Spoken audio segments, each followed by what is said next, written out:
প্রথম ইনিংসে 286 রানের মধ্যেই অল আউট হয়ে যায় আয়ারল্যান্ড। আর বাংলাদেশ ব্যাটিং করতে নামলে দুর্দান্ত শুরু করে বাংলাদেশের দুই ওপেনার সাদমান ইসলাম এবং মাহমুদুল হাসান জয়।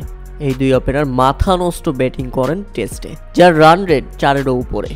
আপনি জানলে অবাক হবেন, সাদমান ইসলাম মাত্র 49 বলেই নিজের 50 তুলে নেন টেস্টে। টেস্ট ক্যারিয়ারে নিজের সপ্তম 50। তারপর আমিন ধরে আল্লাহর কাছে শুকরিয়া আদায় করেন। সাদমানের পরপরেই 50 তুলে নেন মাহমুদুল হাসান জয়।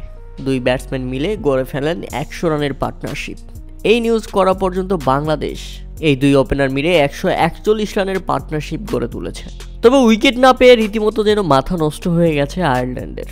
কেননা উইকেট পাওয়ার জন্য এবার আয়ারল্যান্ড বেছে নিয়েছে পিচ নষ্ট করার মিশন।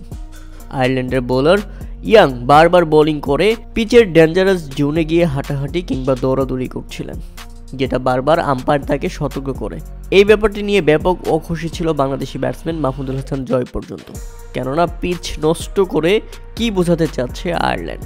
খেলার মধ্যে আয়ারল্যান্ডের এমন অস্বাভাবিক ব্যবহার সেটা সত্যি দুঃখজনক ব্যাপার।